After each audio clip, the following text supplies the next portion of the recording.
We are back. Welcome to the show. This is Kern and Kernel. In our newest episode with the French title, Welcome to the show. This is Kern and Kernel. L'État, c'est moi. In our newest episode with the Or in modern terms, I alone can fix it. I am the state. Yeah, and that's what we see. I alone can fix it. Yeah, and the fixing is being done.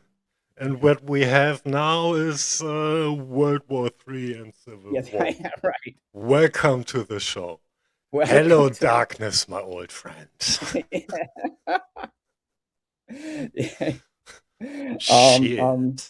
Yeah. That's not funny. Okay. I already ruined the show. There we go. So people have already walked away. They've turned it. They've seen us. They've heard us talk for the first few minutes. They just turned it off. They just walked away. Okay, so yeah, that's right. That's right. They just left us. Okay, so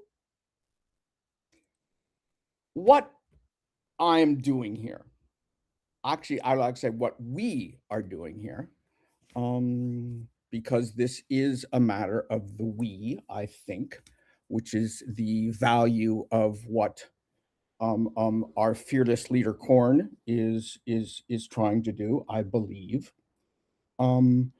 is construct the we, or participate in the we, which is the benefit of the internet, what international capitalism has given us, is the we by which we can criticize ourselves and understand ourselves. Without capitalism, we wouldn't be talking. When I mean we, I mean everybody. So let's get down to it. This is part of, or the talks that I have given. I've given two so far. Until Herr Kern decides to cut me off. I continue more. Please. And this is part of an ongoing, I don't know about series, but development of the idea of Hegel and Marx's theory of the state, or perhaps more precise, the theory of the political state, or theory of politics in the state. One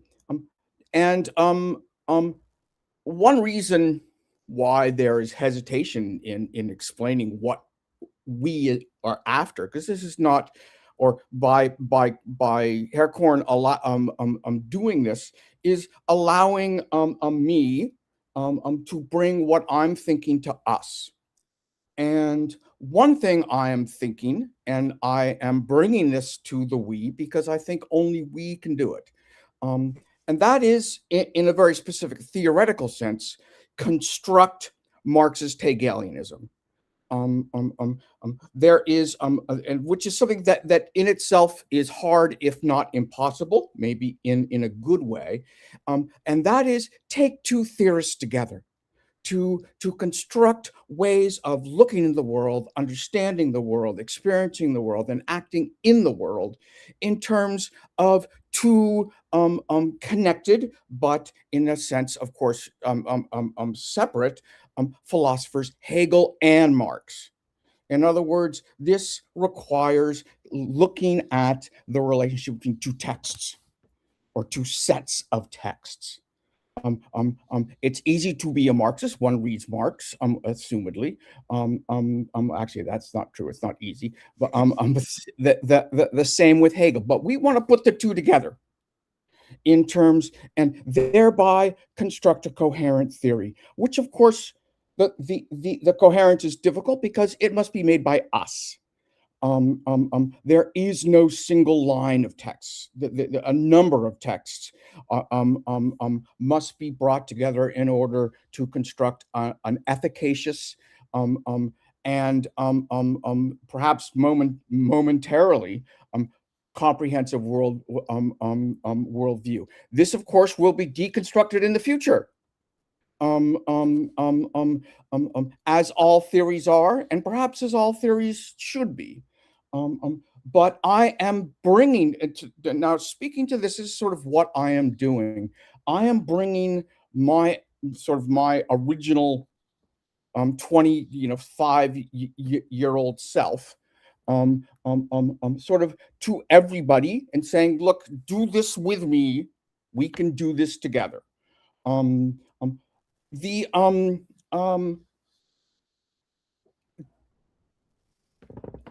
To a certain degree, and again, a little biography is that I read Hegel and Marx in my 20s as an undergraduate, then again in my 30s as a graduate student, and now I'm reading in my late 60s. In between, I did a lot of teaching work.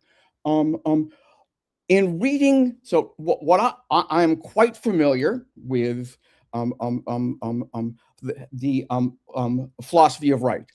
What we're doing here essentially focuses on Hegel's philosophy of right, in which Hegel puts forward something that has yet to be acknowledged in Hegel's scholarship to a certain degree. And that is, Hegel puts forward and synthesizes the logical method with the phenomenological method. He puts together these two in terms of something I would call institutional phenomenology. But this is his fourth book. Hegel does this in terms of his previous books, in particular, the phenomenology of spirit itself. So what I am doing personally is that I am going back to the phenomenology in a sense to get a deeper grounding of what Hegel is doing in philosophy of right. The phenomenology is amazing. It is as I experienced it. I've read it through before 2 times, but still, it's always amazes me. But now I'm doing this in my 60s, and I'm doing it now that I have a stronger understanding of German. But I'm doing it, I must say, with the help of another person who I've turned to help too. This other person is dead, but it's not Hegel. It's Jean Hippolyte. So I've been reading Hegel's Phenomenology of Spirit, both in English and in German. My German is lacking, but I'm also reading this through Hippolyte. And so a lot of what I'm saying comes from a conversation between Hippolyte and the genesis and structure of Hegel's Phenomenology of Spirit, which was published. I should do this now in French. I should know this right away. Here we go. 1974. Which is right before the revival of Hegelianism in coming out of the 60s. Hippolyte introduces a sort of new take. It's not a new take. He picks up a strand in Hegel's phenomenology. By reading the lectures, the remarks to Hegel's remarks in his lectures in a course that he taught in which is published in the Philosophy of Spirit, which is a course that Hegel taught. And Hegel uses a word that Hippolyte plays on, which he calls laceration. And I find this word fascinating, as did Hippolyte, and he focuses on this in his explanation of first or two phenomena, a number of phenomena of our time today, which I am connecting to a period that Hegel is looking at or a connection between two periods Hegel looks at. One is ancient Rome and the phenomena of stoicism, and then as within that era of Rome and Roman Empire, a look at a development that Hegel calls skepticism. And this, Hegel claims correctly, is Ecclesiastes. And so we will be looking at that text to understand skepticism. Ecclesiastes could be said as the Greek mediation, or the Greek, like a leap from the Hebrew Bible to the Christian Bible through Greek thought. Ecclesiastes is really where Greek thought sort of bridges between the Hebrew religion and the Christian tradition, which introduces us to unhappy consciousness, which I'm not going to spend much time on today, maybe later. Then we get to then I'm going to move to so here what I'm going to focus on Hegel's sections: the liberty of self-consciousness, stoicism, and skepticism. A colleague of ours, to whom we are all indebted for various reasons, Sally Lee, wrote a little bit about stoicism recently, and I'll be sort of taking off on that. But then I'm going to move up to a couple hundred pages later to language, or language as the actuality of estrangement or culture. That's the way Hegel puts it together, or culture. In other words, culture is the actuality. It is essentially exteriorization, the estrangement of the way that we all think. Culture is sort of the a mass of thought of the individuals coming together as one thing, as an actual thing, which opposes us. In other words, you and I can deny and stand apart from various aspects of our culture, but that does not mean that those aspects still exist. Culture is not in our minds. It is estranged and opposes us. Then Hegel, but Hegel describes this or talks about this in terms of the absolute monarchy of Louis XIV, which is sort of the key that brings, I think, what Hegel says about Louis XIV to today, Donald Trump, and the dilemma that we all face in the new Trump era.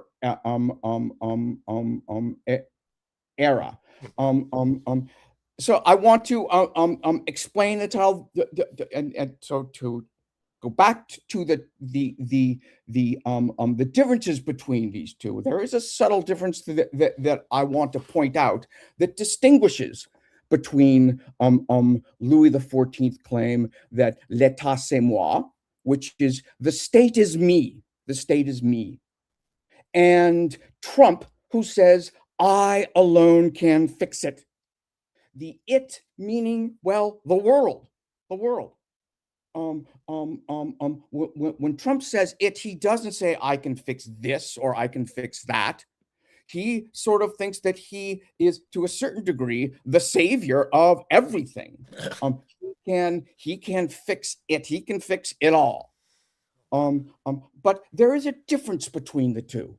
When Louis XIV says l'état c'est moi, he's talking about a sort of state, as in sort of the collection of all institutions in France at the time. Mhm. In other words, Louis XIV state is not yet a modern state, not yet a modern state. It is still feudal. It is still something like the Roman Empire, the Holy Roman Empire, which is really a collection of political entities that is held together by sort of political custom. A vague a collection of laws. When Louis XIV says "L'État c'est moi," he's unifying this idea of the state into himself, What he is also, but this is also a message when he says "L'État c'est moi" to the nobility. Louis XIV is not talking to the people; he's talking to the nobility. But the use of that word, and again, this is language. For Hegel, it means something. When Louis XIV says "L'État c'est moi," Hegel is saying that not only that language makes culture, but these particular words in this particular historical context shapes the way things work and indeed lead to a culture of laceration. Culture. Trump says I alone can fix it, and here we have the I. This is active. This is it is Trump alone facing it. It is an active I, and this is also the I which is created by Stoicism. Which Hegel understands as sort of a phase that we all go through, a phase that we all go through. And indeed, Stoicism is, as Sally pointed out, has been for the last 10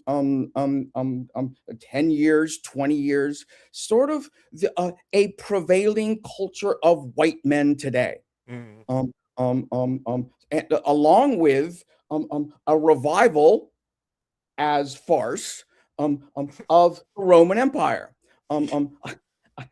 I read some crazy poll on Facebook that made the claim that young white men think about the Roman Empire at least 5 times a day. Mostly insults. Yeah. Yes, and to an extent, I think that's right. That's probably right. We are going through a revival of Stoicism when and this I alone. Louis XIV does not say I alone. No. And of course, fix is an active word. Fix But he still meant the same, right? Yeah. Yes. Exactly. Culturally, it's the same It's method of laceration. yes. Let me Yeah. cut it all down, That's and right. I will solve it all for you. That's right. So What much Trump? for an introduction, man. That was Yes. Yes. Indeed. pretty good. Good overview. Thank you. So I few do it things, for you. I few do it for things you, Kern. already stuck with me. Of course, at first there's this thing with the Greek mediation, if you Yes. will, between Hebrew Judaism, and the Christian. Hebrew Yeah. and the Christian culture, and immediately I thought about the Renaissance and Yes. the Greeks already coming back in the Yes. center of that kind Yes. of mediation culturally from feudal to republic structures in the cities and whatnot, and then later on through entire Europe. Yes. Yes. So that's something that kind of relates Yes. and gives away something that's working on Yes. a deeper level, below this more visible or this more tangible thing we call culture Yes. as, if you want, cultured ways of thought or cultured frozen thought that opposes us, that Yes. checks us, we have to deal with. So, which then also led me to the other point when you said culture is in a way not in our minds.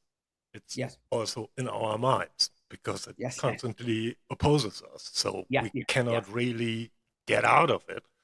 Yes. And also need those uh, conflicts and those um, contradictions to work through those to actually find ourselves and to Yes. Yes. Yes. Yes.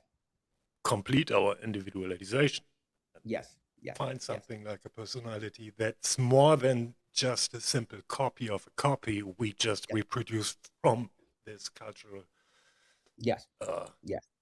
which also relates to Marx, interestingly, because it's also a material condition. Yes. Culture Absolutely. is Yes. also material, so it's hard Yes.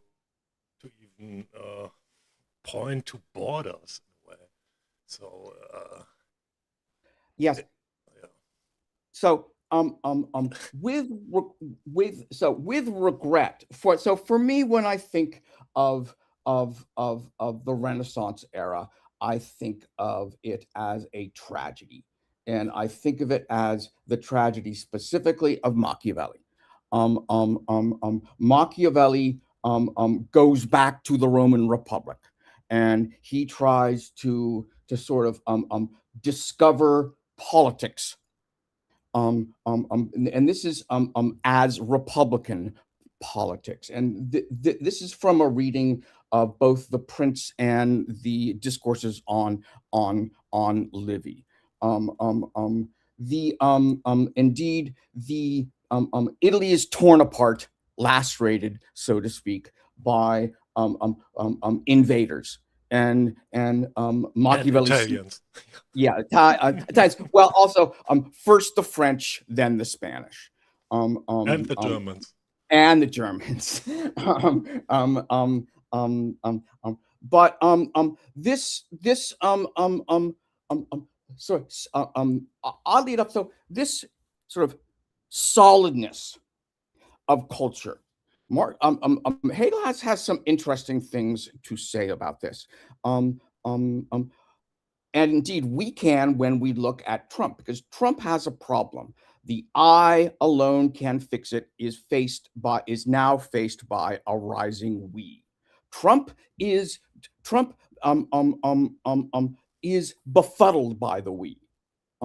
He doesn't understand the polls. He says he doesn't understand why people don't love him for what he's doing. Why people don't love him, sort of. It's because culture is not frozen, it is moving. And indeed, what Hegel says is rather fascinating. Hegel looks at pre-revolutionary France. Louis XIV in L'Etat c'est moi, and the culture, particularly he does a great, amazing analysis of material culture, of wealth, and the contradictions of Louis XIV as leading or really being a noble hegemon. Louis XIV is still a noble. He is attempting to preserve the state with a culture of nobility. He is serving noble interests, but these interests have been rearranged due to the phenomena of wealth, which indeed that's lacerates the French culture by dividing it into the rich and the poor. The division of the rich and the poor leads to sort of the conclusion of what of my talk, which I'm going to, for efficiency's sake, sort of mention now, and that is a discussion, oddly enough, as a preview of the the revolution, is a discussion of Diderot's book Rameau's Nephew. Rameau's Nephew, and what and in this he reveals something, not so much the laceration of French society through wealth, which is the major contradiction that brings us to the revolution itself. The French Revolution itself develops as a contradiction within relationships between the nobles and the king.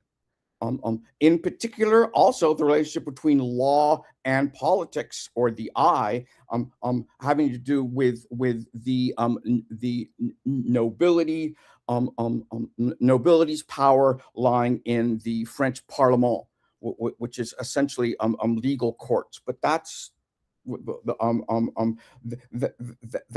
that gets into detail.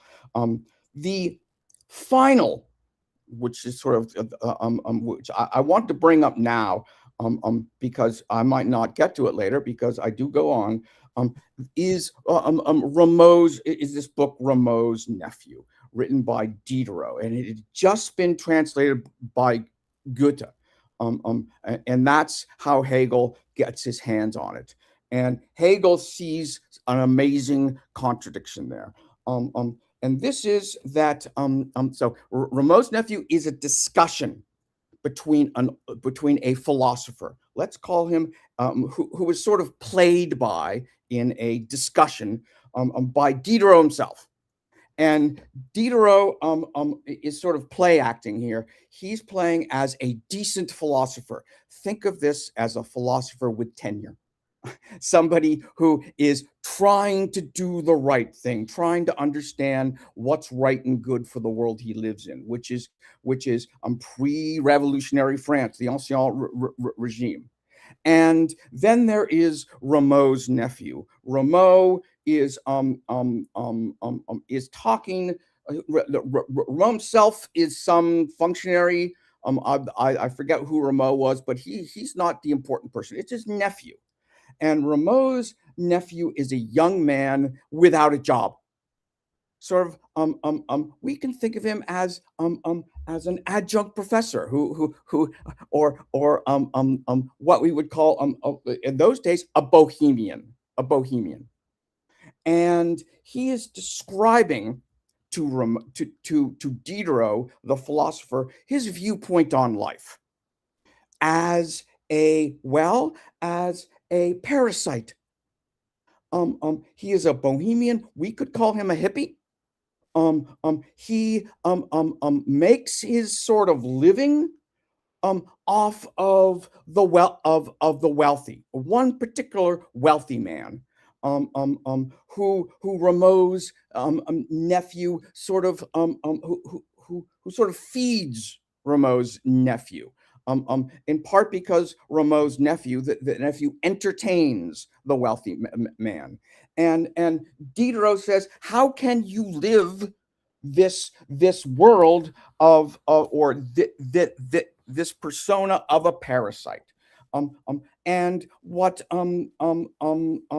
sort of the nephew does is say, "Well, who is really the parasite here? Me or my patron?" And he sort of says, "Look, the world we live in, with this glorious wit and these beautiful homes and these rich people." But by the way, it should be noticed that Trump's vision of wealth is French. His ballroom is a sort of bizarre American take on what French luxury is. And Rameau's nephew says, "Look, I'm just telling the truth. I'm being frank." I do what I do in order to live authentically. He says, gold and wealth are essentially, he is a cynic. Gold and wealth are destroying us. Money is leading to a culture of falsity, of lies. And what I do is that I say no. I say no. I do not love money, essentially says the nephew. Nowadays, love is dependent on money. Or so it seems if you look at the dating culture. Rameau's nephew is a hippie who You think has he sounds who has more like a punk. I mean, he's not to a wrong. certain degree, he is a punk. All Yes. this wealth, it comes from murder, from Yeah. theft, from so really, who is the fucking parasite then? Exactly. And this is and the nephew wears old clothes. Like me, he would drive. I must say, I like this guy. I drive a Toyota Corolla, which is almost 30 years old, and on which the headlights of my car are attached to the car with tape. And there is a sort of pride in this. That there's a pride in living this authentic life, but there is a problem with us bohemians, and I will put this problem to the world out there. And Hegel Hegel sees this problem with Rameau's nephew. Would you live in a world which requires your personality? In other words, Rameau's nephew, his entire personality is structured as a response to corruption. Is not our sort of rebel, punk, hippie, bohemian personality, if we were to think of what would be a good culture, would the bohemian personality be in it? If the cost of our negativity is the culture that made us, is our particular personality, and indeed we might call it, as Hegel identifies it, with the personality of wit. And here I hold Herr Kern and myself on the stage. There's nothing we love more than wit. Scintillating, brilliant wit. But wit is, to a certain degree, an admission of powerlessness. Mm-hmm. It is our only sort of. This is the prize that we won. Is our wit, yeah. But is it sincere itself? Is it sincere itself? Also, isn't it at its core entirely reactionary and thus exactly unfree, and exactly a new form of master-slave relationship that still has to be sublated, overthrown, whatever, by coming up with something else entirely. Yes. So the thing about Rameau's nephew, which we can admire, and indeed us, is that Rameau's nephew speaks of a self that knows it's alienated. The rich man, the philosopher, the rich man is alienated and does not know it. The philosopher is trying to sort of remedy the alienation by sort of residing in the culture, trying to find the good and the wise in the culture as it exists. Rameau's nephew sees that the culture itself is alienation and seeks to remedy it. This is and here is the frankness of the nephew, and Hegel says is part of the culture. Our culture knows it's sick, and the French culture knew it was sick at the time. And in other words, we are living in a period in which we are coming to grips with the fact that we live in a sick culture, a culture which needs to be remedied. And that's what the spirit is now. In other words, the bohemian is alienation, aware of itself as a problem. Now the response, Hegel is quite clear, is Rousseau. The response is, or at least it was for the French. And to a certain degree, that is a path that the 60s movements took. We now, intellectuals, bohemians, academics, are sort of sitting here while the we is just beginning to act, just beginning maybe to take authenticity seriously. We are waiting for the we to react, and we are waiting for the I to react. This is laceration. Laceration is opposition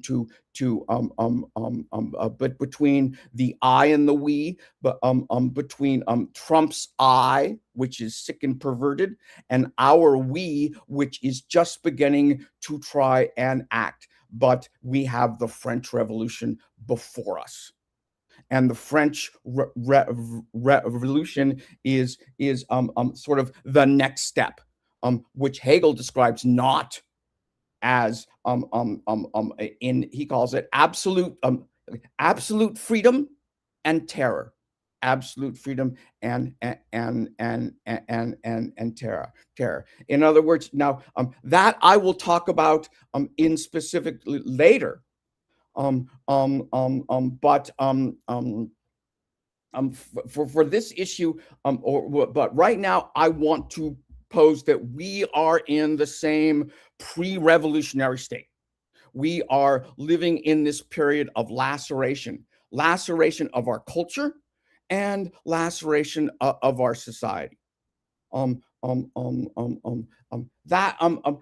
the conclusion. The conclusion is, to a certain extent, the bohemian personality was sort of washed away by Rousseauian earnestness. The wit will still remain, but we must look at it as, both Kern and I smile at this because we love wit. Wit is, we love the sparkling, we love the brilliance, and there's nothing the matter with that. Even Hegel likes the wit, but our personality is not one that we would choose. In other words, it's not clear or I would say mostly, it's not clear that we must embrace the culture that this sort of weakness of the intellect, which Rameau's nephew finds himself in. He knows he's a parasite. He's honest about it. That is the conclusion to my talk. But I do want to go back, and I want to get it through before. Just let me just yes. Let me hand it off for a moment to Mr. Kern just one part real quick to address this. Yes, I like how this essentially also sits on the arc Rousseau, essentially also kickstarted. And this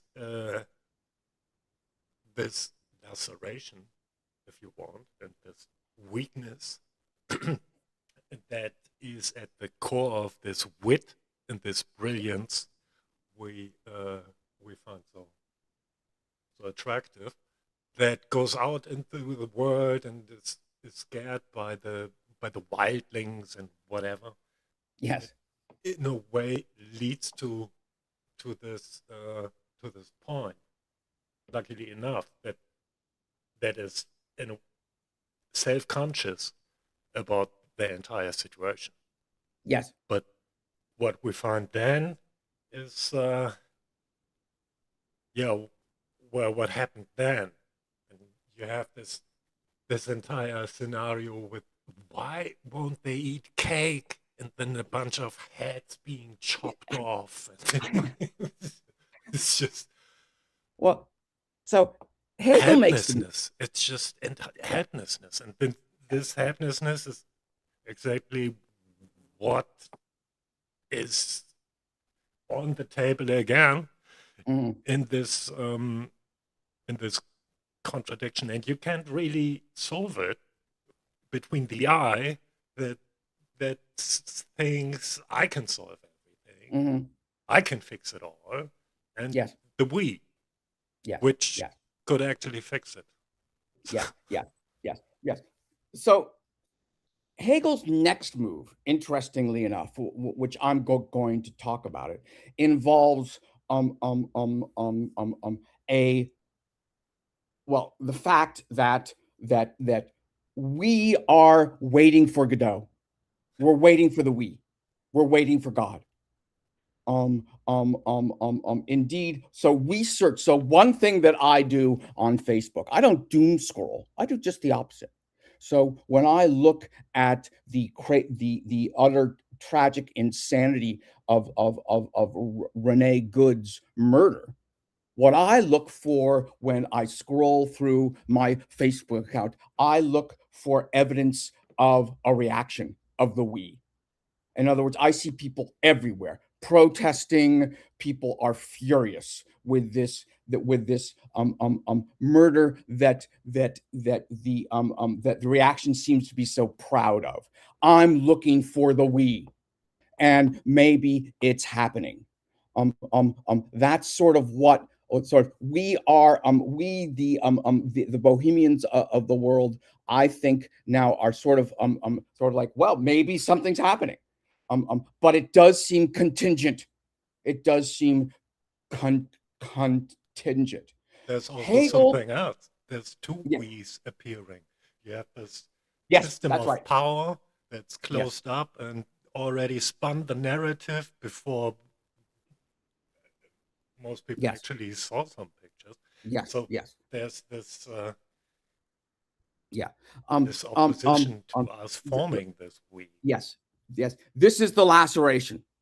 The Hegel moves. His next step is to talk about the development of two other phenomena. One as spirit, because this is about phenomenology of spirit, and that is faith and intellection, by which he means the church and the Enlightenment. And faith, he says, is faith in the beyond, in the beyond. And there is something in Marxism itself which puts the two together, in the anticipation of the workers' revolution. Intellection. Hegel talks about these sort of as they develop, in part through the unhappy consciousness, which I want to talk about next, or next time we talk. The next time I can pull stuff into a into a lecture. The and this faith, one of my professors, John Shaw, once said, look, if you're going to believe in democracy, you have to have faith. You have to have a trust in what we in the we, and that's what I look for, is evidence for this trust, evidence for this trust. At the same time, I am prey to the blandishments of a different sort of brilliance, and that's intellection or the intellectual world. So I study capital. I read 6 newspapers a day. I'm trying to figure out what's going on. I intellectualize it. But still, I'm just waiting. I'm just waiting. Just like who are those two? What The guy's waiting for Godot. Yeah. waiting for Godot. Yeah. So now I also want to, however, go back for a moment to another to Stoicism and skepticism, and sort of, because this actually, although it becomes before the discussion of Louis XIV and the pre-revolutionary France. Just to point out some stuff and indeed talk about the phenomena of alienation and laceration and the necessity of Stoicism. In other words, Stoicism wouldn't be here if it didn't serve some positive function. And and here to get a little more technical, sort of, is Hegel thinks that Stoicism is a development of slave consciousness. It's the next step out of the master-slave relationship, in which the slave becomes stoic. In other words, the slave must pretend or must pull into himself. And I will regrettably use men are much better at this at women, and I'm not quite sure if that's a good thing. Furthermore, Hegel says that everybody has a period of stoicism in their life. It is necessary to growing up. It is a childish stage that is necessary in order to become an individual. In which stoicism is simply the attempt or the desire to separate oneself from the world and from one's own feelings in order to, as Hegel says, develop the thought of the I. That is in the developing psychology of the mind. Stoicism is when we separate ourselves and think of ourselves as an I, and this is a period that even masters go through. It's what's called growing up, in which we realize that, maybe we don't want to be just like our peers. Maybe we don't want to be just like the teacher. Maybe we don't want to be just like our parents. Maybe we want to be ourselves. And this is the Stoic stage. This is when we return to ourselves and begin to build up the self. This is also, of course, in the world of the Roman Republic, and then the Roman Empire, in which society is organized around Roman law. Through the empire, from the Republic to the empire, Roman law remains the same, and that is understanding itself in terms of individual liberty, which Hegel comes out and says Stoicism is the beginning of Freiheit, which Hippolyte describes as Freiheit is not liberty. it's not. It's hard to say that Freiheit means freedom. Does it mean liberty? Not in the Machiavellian public liberty tradition. However, but that's how Hippolyte translates Hegel here. It is the Stoicism is the liberty of thought, and this liberty is found within Roman law, particularly property law, particularly possession. It is Roman law where we get the sense that possession is 9/10 of the law, and to a certain degree, this is how we construct responsibility. The So, Romans, man, already farcical copy of the real Stoa that's going on, and I don't know, Diogenes, when he says, get out of the sunlight, Alexander, and he probably did, you know. Exactly. When we say you've got to own it, we are, to a certain degree, ascribing responsibility. It doesn't say, we say take possession of what you are. In other words, to a certain degree, this is saying, to own something means to take responsibility for it, and this is again part of our our Roman self, taking responsibility, being a good citizen, looting cities. Well, yes. So Hegel points out, as does Hippolyte, that this notion of what law does is it turns through the idea of possession, and indeed this is what Greenland is that if we take it and possess it, it's then ours. Now, we already have Greenland. We can do anything we want in Greenland, but Trump wants possession. But can you have your Greenland and also smoke it? Yeah. He wants to smoke it too. He wants to say it's ours. It's ours. He wants to own it. Hegel says there is Stoicism is a stage of sort of growing up, in which we develop a thought of ourselves. You wish someone would come on this. Sorry for a moment. You would wish someone would come on the stage and would say, Trump, just grow the fuck up. You already own Greenland. We know what's going on.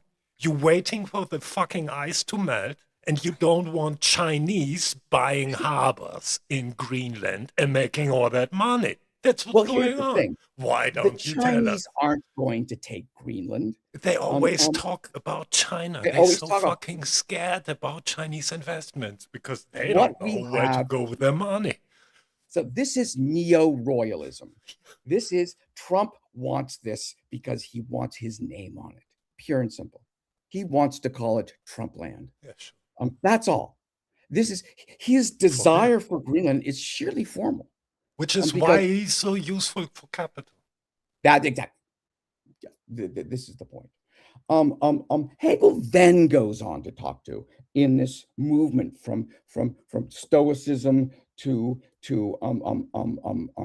the unhappy conscious. There's a middle point called skepticism, which brings in Ecclesiastes, and with which I will end this, because Ecclesiastes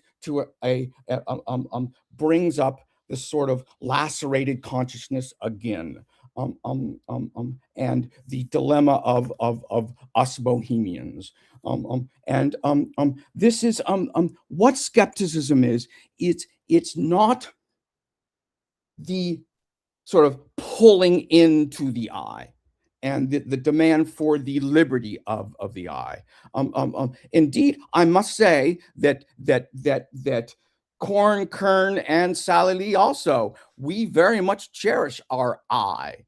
The I is an important aspect of freedom. I think Hegel's right. But it leads to skepticism, and skepticism is the denial that everything and anything has value. It is the annihilation of meaning, of every little thing. Vanity of vanity, all is vanity. This is the skeptical tradition, and it comes during the same Roman era when the Hebrews read the Greeks. Vanity of vanity, all is vanity, and knowledge maketh a man to much sorrow. This is the beginning of the unhappy consciousness, which is another laceration of self. Alienation. I want to step back and talk about alienation for a second. Alienation, we understand alienation as a bad thing. But this is not the case with Hegel. When we think of alienation, we think of Marx's famous and brilliant description of capitalism as a process of or as an experience of alienation. But alienation simply means othering, and indeed the other is crucial in Hegelian thought. As I talked about last time, Hegel knows that we only understand ourselves through the other.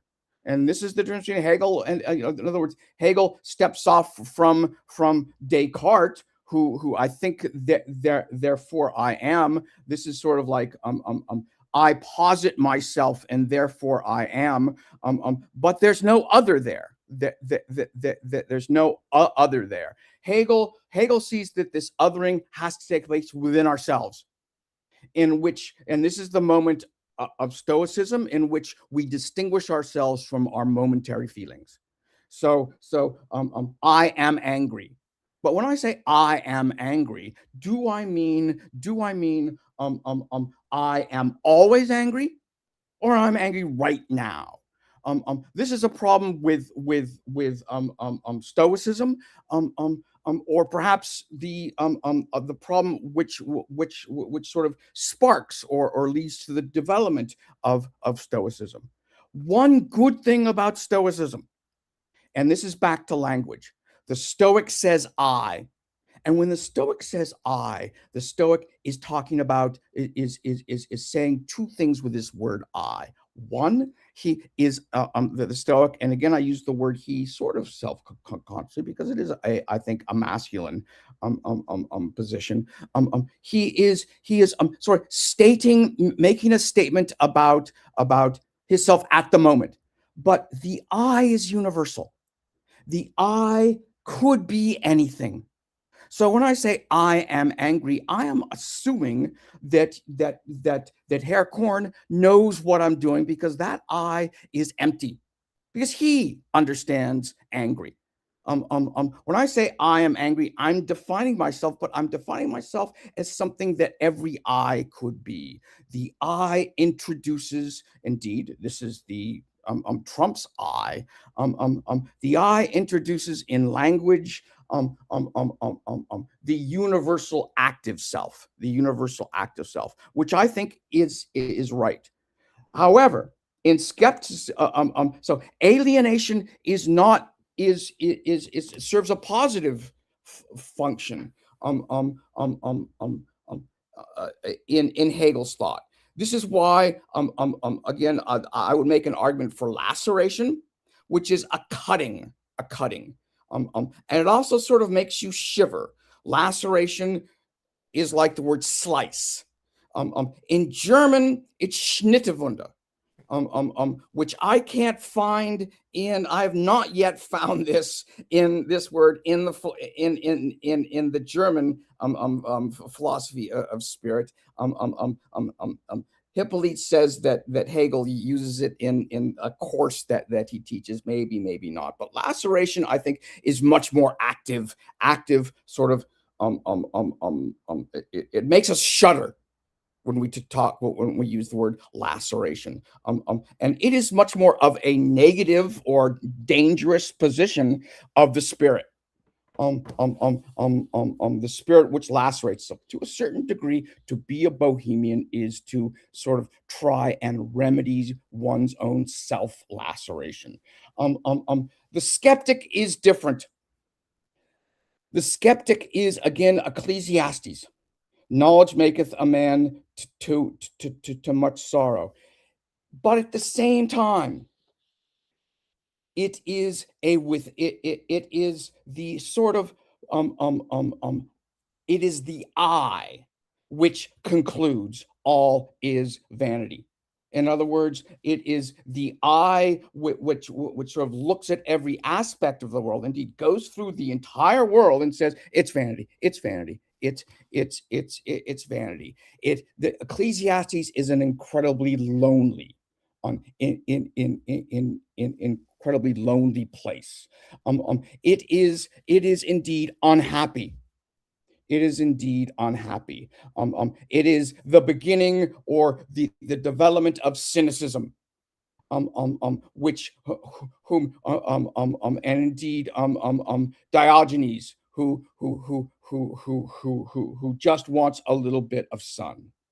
But there is an by the way, Hegel says, interestingly enough, that the skeptic personality of Ecclesiastes is the experience of the dialectic, the experience of the dialectic, because we are constantly moving from I to that thing which is outside of us that is vain. The other ring again. Yeah. The othering again. Yeah. And we are aware of this mood, but there is another personality in Ecclesiastes, because the preacher, the ecclesiastic, also says, well, in the end, what do? Eat, drink, and be merry. That's what he says. So what's the conclusion? The conclusion is to eat, drink, and be merry. In other words, it's almost as if Ecclesiastes sees, well, you don't want to be too bummed out. Ecclesiastes almost begs us to be happy. And this is one thing that I noticed when I first read through the Christian Bible. One of the things, something I did in my 30s is I sat down and read through the entire King James. Oh, one wow. of the best things I ever did in my life. And then I've read through the NIV. And this is amazing. Talk about a dialectic acid test. Is I recommend that everybody read the Christian Testament because it is a mind blower. One of the things that Jesus says that really surprises me is be happy. Hey, I'm here. Be happy. Cheer up. Sort of, which is not something that contemporary Christianity says. Be happy. This is good news. It is almost, in other words, it's almost as if Jesus knows it's a bit intense. To a certain degree, he's talking to the Jews, who Hegel thinks is a rather dour thought. It's real alienation. God is no longer with us. That's the sort of the idea of the Hebrew tradition. God has left. He doesn't talk to us anymore. He talked to Abraham. He fell in love with David. Then he sort of would show up for the prophets, and now he's gone. Thus, Jesus comes back and says, "Cheer up, I'm back." The thing is, the unhappy consciousness, which I'm going to stop here, says, yeah, well, that's easy for you to say. We are supposed to identify with Jesus and be happy. This is one of the big failures of Jesus, is that he says, be happy. Besides the fact that Jesus fails when he tells us to take care of the poor and the sick, failure. That we should scorn money, failure. That he says be happy, failed again.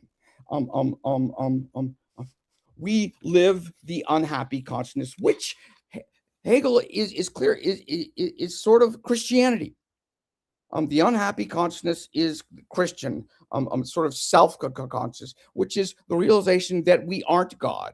Jesus says, I am returned, but we aren't Jesus. We're supposed to identify with Jesus, hard to say. However, Ecclesiastes is still significant for us. It is still important. Indeed, this is where the wit of Rameau's nephew comes up, because it's easy for us to travel through the world and look everywhere we look at, we see capitalism. Capitalism is everywhere. Everything is vain.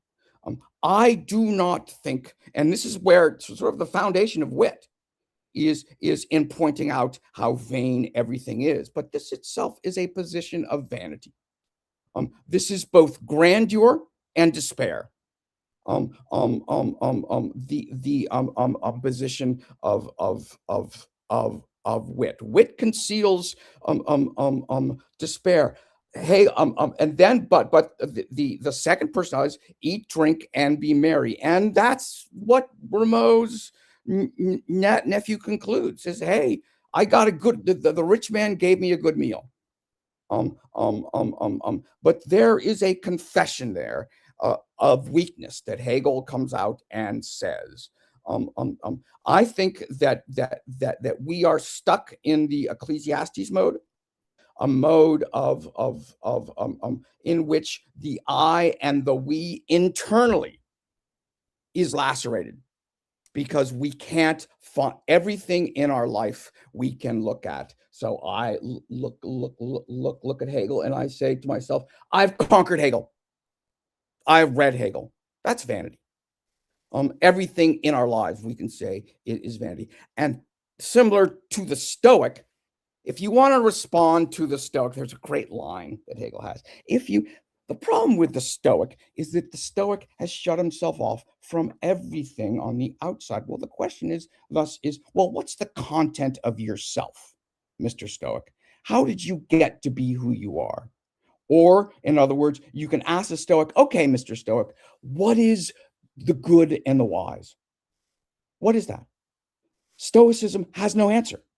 It just has I. What's a good life, Mr. Stoic? And Mr. Stoic cannot answer that. It's just, it's me being me. Well, where'd that come from? The Stoic is really just one's initial education. Even Trump, which ultimately becomes contingency. So I watched the first year of Trump's TV show called The Apprentice. And I watched that. And at the end, the winner of this show, The Apprentice, was a young man who Trump, as a reward, said, I am going to give this young man who has won this game show an hour of my time in which he can ask me anything. He can ask me anything. And so this Apprentice show ends with this young man, handsome, capable, goes to Trump and he says, he asked Trump, what were your influences? Where did you learn from? Because he wants to learn what Trump learned. And Trump gave a really revealing yet insufficient answer. Trump says, my father. In other words, of course, his father. In other words, Trump is and you can't say, that's sheer contingency. That's the static me. That it's still right. Would have to be overcome. There's another thought. The funny thing is, doing this with you also has an effect on my habits of thought, which is interesting to observe. Because when you said everything is vanity, I was myself finishing another sentence, which goes like, when everything is vanity, then nothing is. So be happy. Well, yes. So that's like saying everything is political. Then you're saying nothing is political. Exactly. Yeah, yeah. No, I completely. This is And there's yeah. also maybe we are now in a different stage. We did just way more shrooms and acid than Hegel. We have this opportunity to realize there's 1,000 me's rotating inside of me, Exactly, and exactly. we have psychoanalysts and we Yes, have therapy to overcome trauma yes. and to work with the shadow or whatever archetype you are dealing with, and Yeah, yeah, so yeah. so there's a way out of that, Yes. and in that way, yeah, Right, right. What which Hegel would approve of. This is exactly. essentially talk therapy. Which again is language, constructing narratives. This is the Hegelian solution, which really, so this is why it's I'm a Marxist Hegelian, because to a certain degree, everything that I know that is good in my life, that is positive, is Hegelian. Talk therapy, friendship, all these things that Hegel celebrates. However, Hegel needs Marx. By the way, Hegel has, which I didn't go into, it's more history. Hegel has an amazing discussion of wealth and power in pre-revolutionary France. That is in wildly, incredibly concise and to the point. And he talks about wealth. He talks about all of the nobility, base consciousness. I did not go into that. I pulled back. That would be about 15 minutes, but it's really good. No, we could And still this do that next time or something. the yeah, Sounds good. next time. Yeah, yeah, yeah. Um, um, um, um, um, um, um. Next time, I thought I would go into Christianity, the Enlightenment, and then unhappy consciousness, and then absolute freedom as terror. However, as a prelude to that, there is the laceration of noble consciousness. In other words, nobility falls apart and becomes its opposite, becomes base through what Hegel calls the language of flattery. Mhm. And that's what constructs Louis XIV's L'Etat. And that's to whom Louis XIV is speaking when he says is the noble. And we'll talk of that. That's sort of the rich and the patron client relationship. And so yes, we can talk about that next time, which is going to take a few weeks for me to pull together. I can't do this every week, or maybe not even every 2 weeks, We'll um, see. um, um, because it's almost, even though I've read all this before, it's almost like reading it for the first time every time I read it. And it's really, what's hard is to talk about difficult things, complicated things, elaborate things in a casual way. That is because when you talk about it in a casual way, you tend to try and put in all of the detail, and that is what leads to digression, and it goes on and on and on. Yeah, but it also hopefully helps to make the material palpable, and it's a Yeah. lot, but going through it is worth. Right. No, if I can get people to problematize their own bohemianness, to realize that we are waiting upon the we to respond to these acts of laceration, which we see when this ice agent shoots this woman in the face. Yeah. In other words, I want people to think of when I talk, I want to set up in my listeners a narrative in which they question and go through their own feelings about themselves. In other words, this is sort of that's the ideal, I think, of giving a lecture or giving a talk, is to set up a conscious dialogue within the other. That's the hope. And in doing this, of course, I'm going through 1,000 conversations in my own mind. So I thank you, Mr. Korn. I thank you, Mr. Kern. Yeah. For giving me this opportunity to share narratives. Would you? So we can go to, if we want to wait and see if anybody's gonna show up. I have. I think we did this last time because I have open. I have a Zoom account. Exactly. Let's do a Zoom. Yeah. But I don't recall how we do this. Do I? We do this off screen, behind the scenes, so we don't annoy our viewers. We just end it here. Okay. And, okay. and then I will send you my address. And then we will talk it through.